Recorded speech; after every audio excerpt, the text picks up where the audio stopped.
What is going on, everyone? My name is Boyd, and I'm back with some more Age of Mythology, the Titans Action, doing something a little bit different today.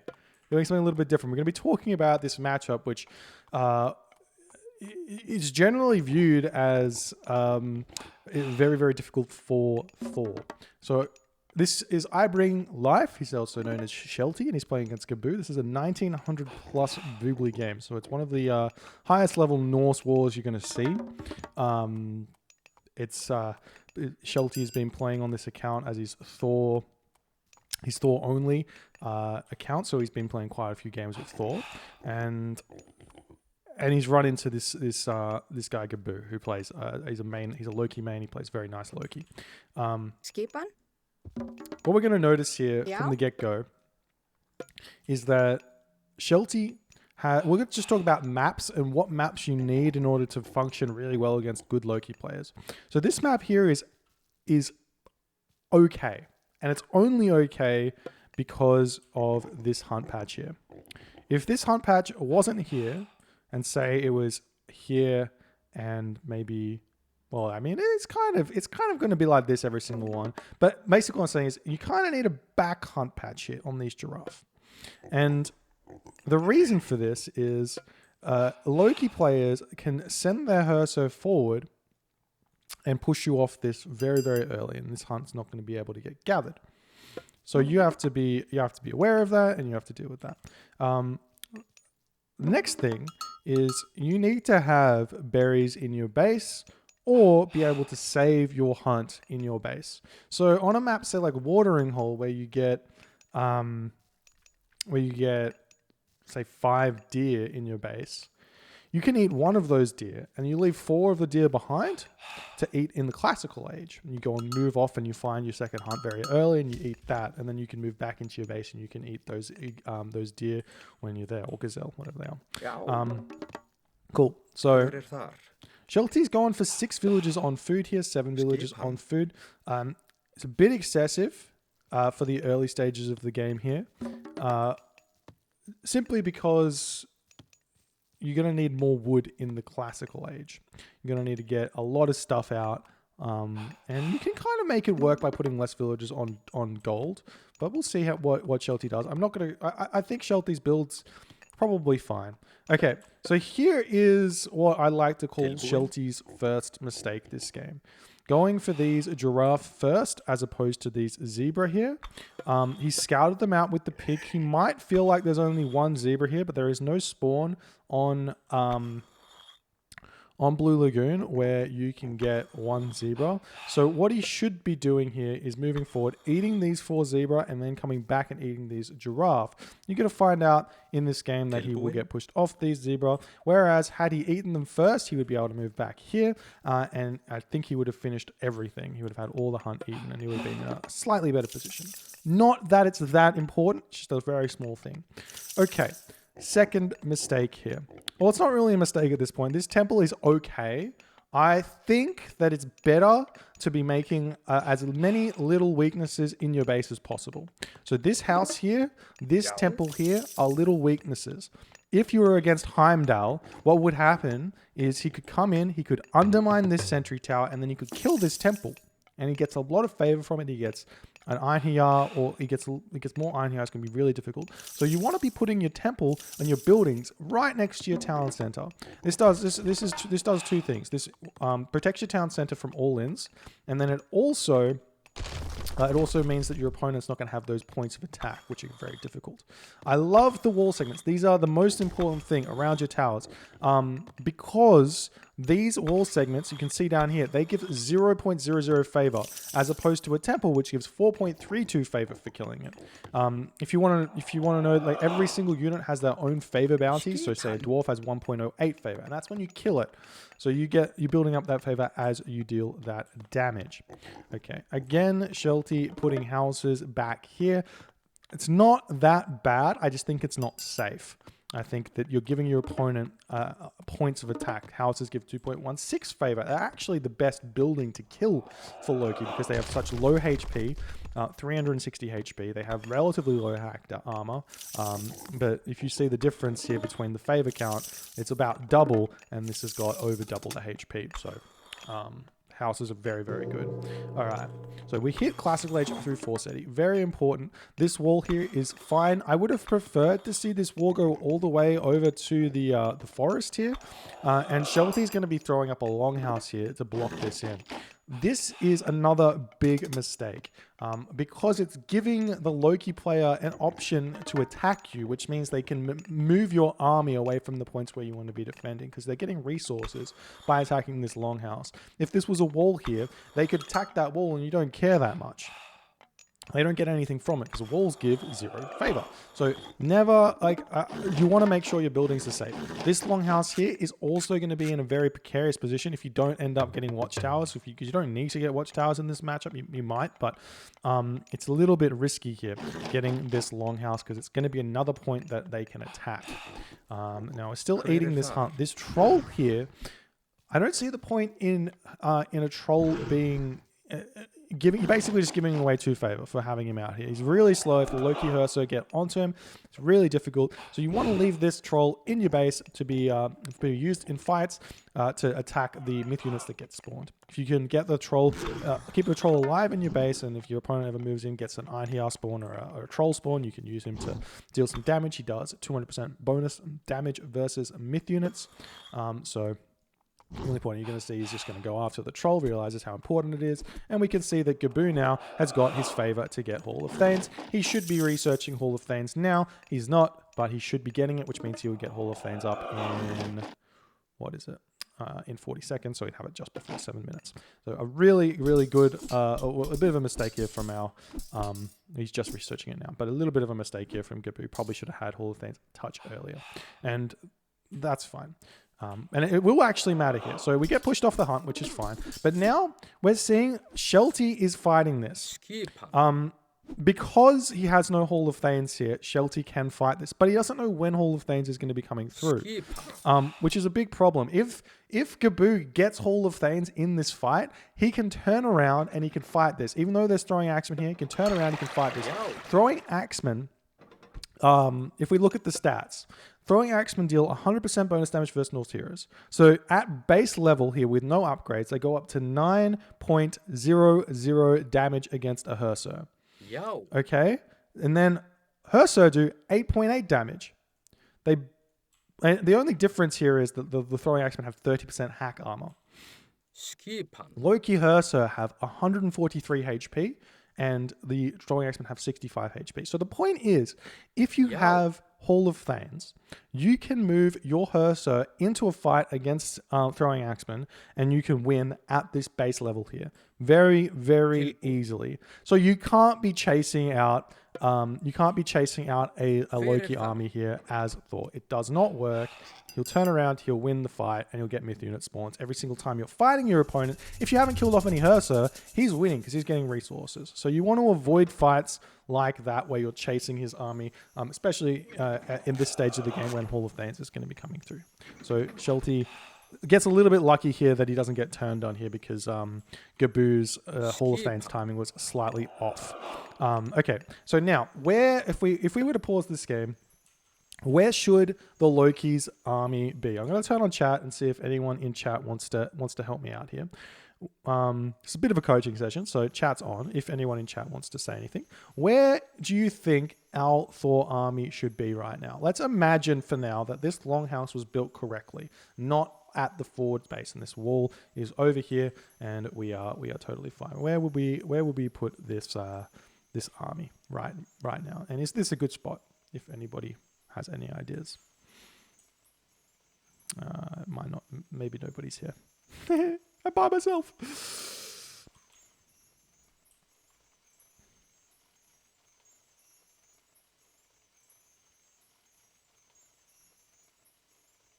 Nope.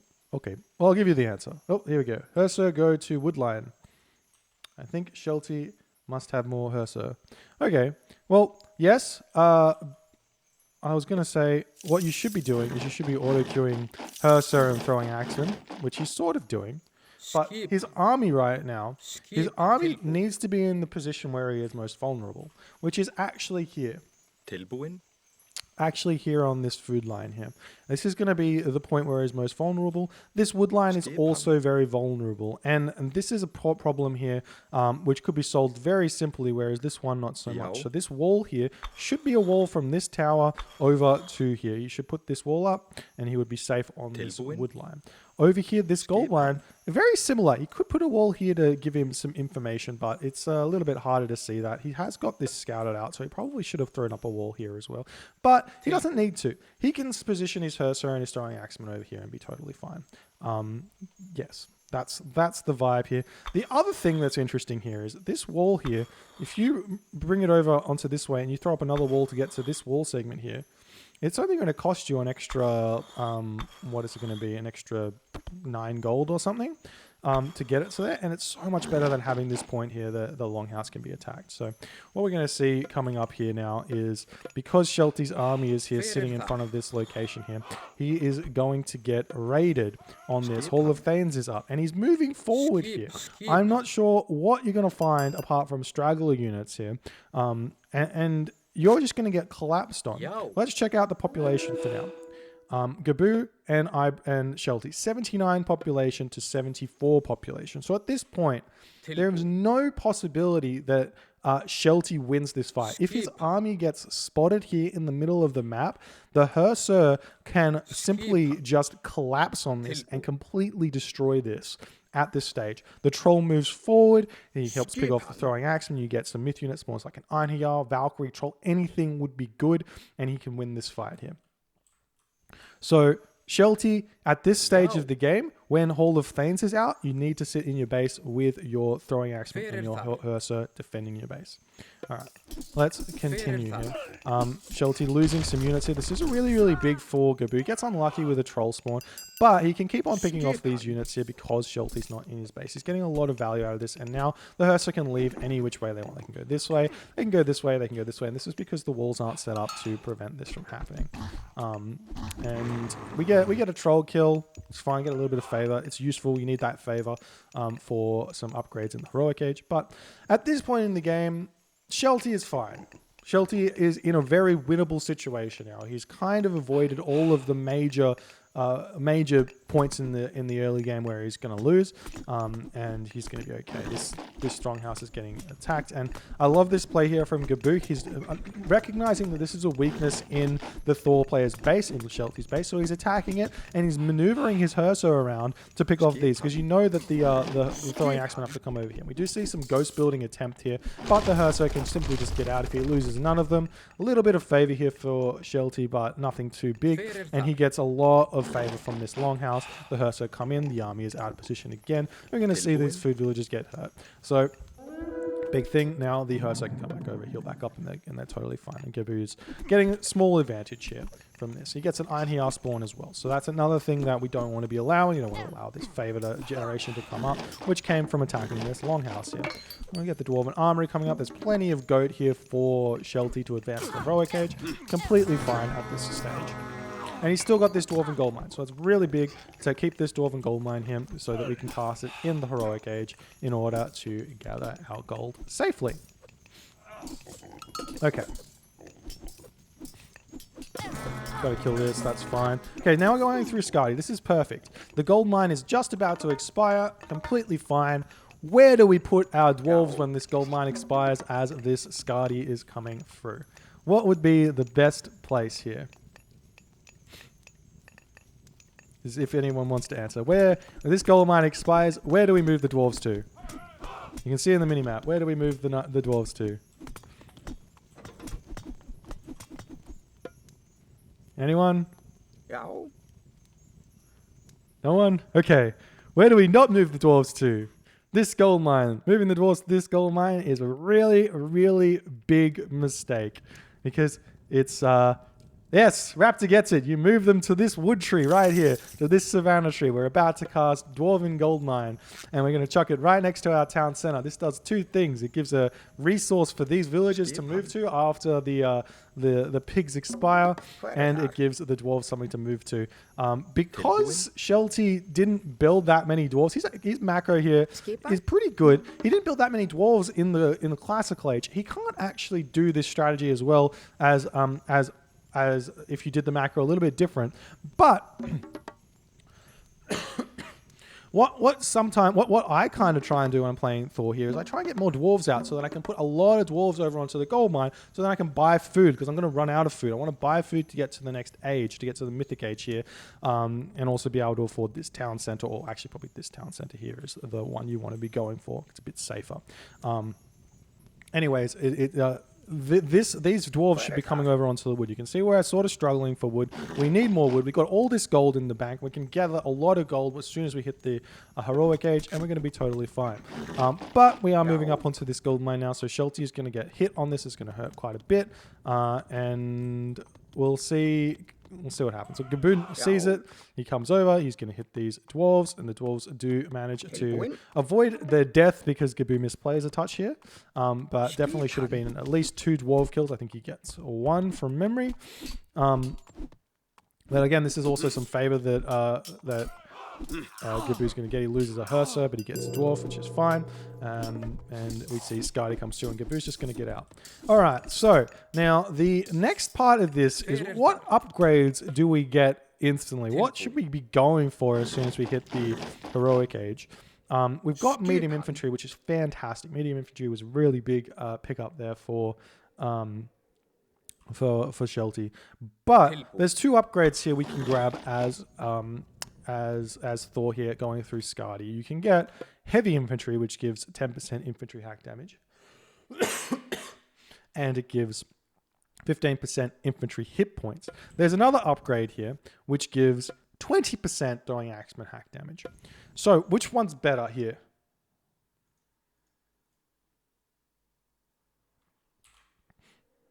Which upgrade's better? The heavy infantry or Hunter's Axe?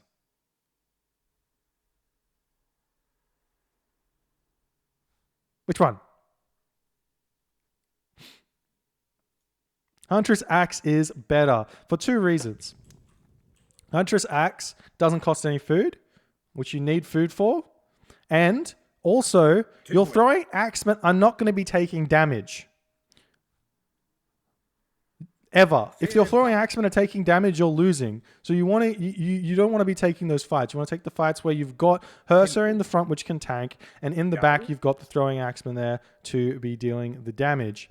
And then that's kind of it. If you go heavy infantry is fine if you've got the extra food, but we're trying to get to the mythic age. So we're trying to make we're trying to spend our resources the best we possibly can here.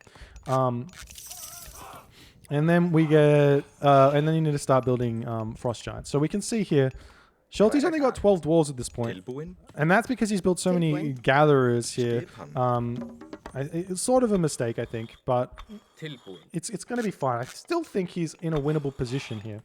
But what he needs to do is not this town center. This town center here, very, very dangerous town center. You're asking to get Thimble Winter Fleming weapons all in by getting this town center. It's your forward one. It's really out in the open, very easy to attack, and that's gonna be that. So we are seeing him eyeing this off, which is fine. I just think it's going to be a tough one to grab here. But what he probably should do is grab this town center, be mining from his dwarven gold mine in his base. And then throwing a market down and trying to get up to about 2,000 gold to trade for food in order to advance. Now we get the heavy infantry. This will be the same thing with Hunter's Axe, but your opponent doesn't see it. You can get a lot of advantages out of just getting Hunter's Axe, and your opponent doesn't see the upgrade, and they just think that they're going to win the fight because they're only medium infantry throwing axemen. But Hunter's Axe throwing axemen do more damage, and it's good.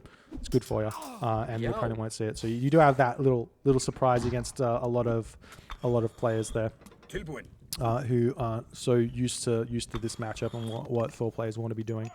One thing that doing this has done, getting this location has done for Shelty is he gets this food here, but it's not that important. Wood selling wood and buying food here is probably just as good. Sitting at enough economy here, so you should actually stop building infantry or military at this point. You do not need to have 130 population of units here. If we pause, let's just ignore this unit. If we pause here, we've got 31 units here. We've got 31 units here. So we don't need more than this. We need more villagers, and we need to advance to the Mythic Age at this point. We're in a really, really good spot. If we check out Gaboo here. Yo. He is going through tier. He went 1 town center, semi-fast heroic, getting the 2nd town center here. This should have been obvious because he didn't throw down his town center already. Should have been obvious that he's doing this. So we need to be relatively prepared for this. Okay. At this point here, again, leaving our base at this point is ridiculously risky because if your opponent can get on top of your army here, you just lose with the flaming weapons for winter. And he's again getting so lucky that he doesn't get spotted here. So lucky that he doesn't get spotted. Playing with absolute fire, and we see the army moving forward. He's going to try and get a surround on this, but it's not gonna be that good. One thing you can do is you can preemptively cast the Frost as soon as you see Fimbulwinter to give yourself a little bit more time to hit the Mythic Age. But Shelty's still spamming out units here. Just spamming out units, and he's not built a market. He's he doesn't have those excess resources. He's building farms, which is resources that he probably shouldn't be using at this point. Really, really difficult here, and he still hasn't used his Dwarven Gold Mine. Hey, thank you for the 2 months there, Quinta. How you doing, my friend? And here's the flying weapons for winter, and this is where most Thor players would lose. And this is, look at this, the army's just out of position. So much value out of these Herser here, getting this. The Herser chase the throwing axemen down, and at this point, this game is actually lost because these throwing axemen can't get into a safe position to defend against the flaming weapons. And he's gonna take a lot of damage here. He's gonna have to cast Frost here. He loses, I don't know how many villagers he lost on this. Super unlucky. Super unlucky Fimbulwinter to jump onto this. But imagine for a second if he was on that Dwarven Gold Mine here. Let's check this out for a second here. Okay, I can't even see the gold mine as we cast Frost, but of course he's going to do that. How much gold is left? 3,800. How much gold is in a Dwarven Gold Mine? How much gold? 3,000 gold. You have 3,000 gold. So he would still be on this Dwarven Gold Mine in his base. And then he could just put the villagers into the town center. And it's and he loses nothing to this Fimbulwinter. Escape on? These villagers probably actually are in a pretty rough position against Fimbulwinter, but that is what it is. But he wouldn't lose any.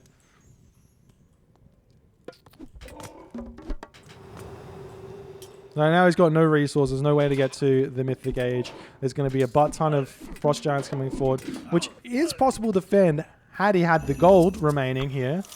So at this point, let's just rewind this and let's like theorycraft for a little bit. If these throwing axemen were sitting here, if the dwarves were sitting here, and the flaming weapons comes in and hits this town center, what can you do? You give the town center up? Fine. I don't care. He has no flaming weapons now. You move back. You wait for Fimbulwinter to go. You frost. You attack his army. He has to leave after that. You don't lose any Frost Giants. You get a lot of favor. You get that gold income. You spam the Frost Giants out. The Battle Ball come in. If you have 4 Frost Giants and he's got 5 Battle Ball, he's actually only got 1 Battle Ball. Because those Frost Giants killed him. So, so it's not that bad of a situation here if he played it correctly.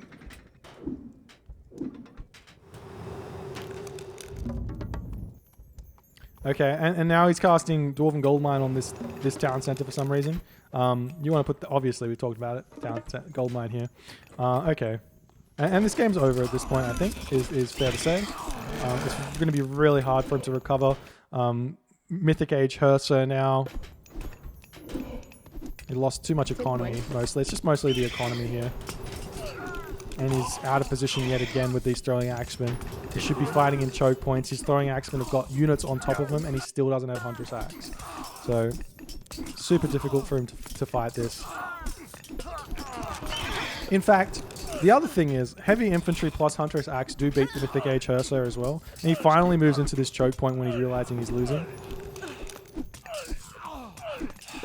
And now there's the Frost Giants all got picked off because he was out of position, and the Battle Boar overwhelm here, and he loses the Town Center, he loses the Gold Mine, and the game's over.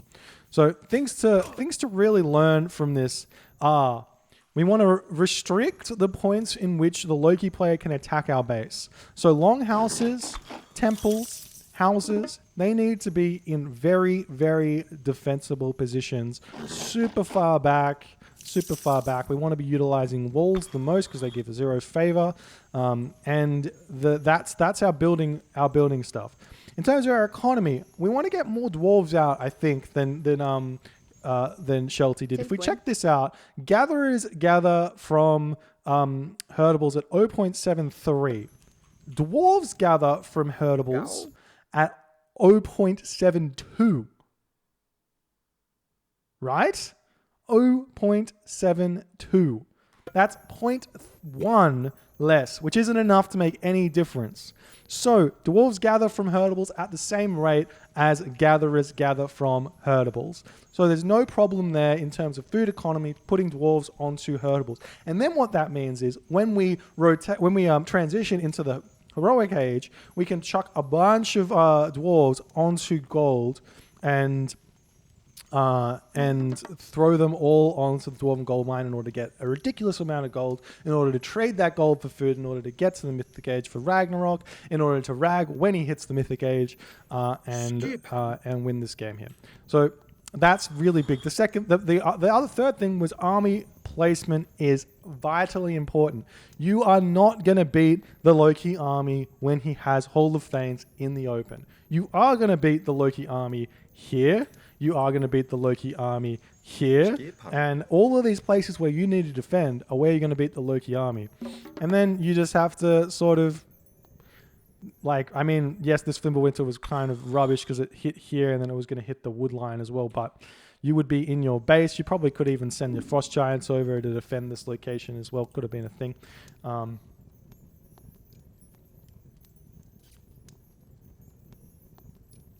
Anyways. Okay.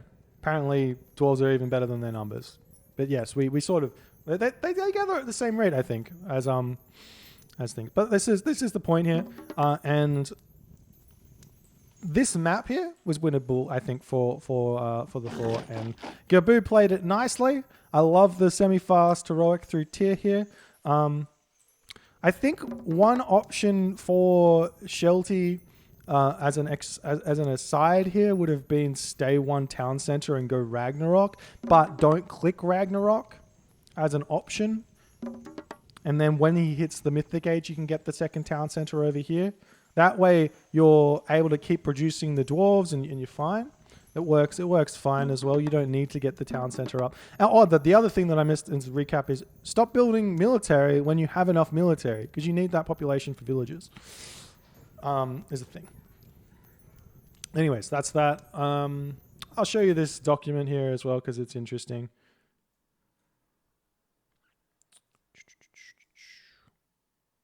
To mission. We go to Egypt, Norse tables, and we go over to Thor dwarves, and we go to herdables, and we check this out. We can see the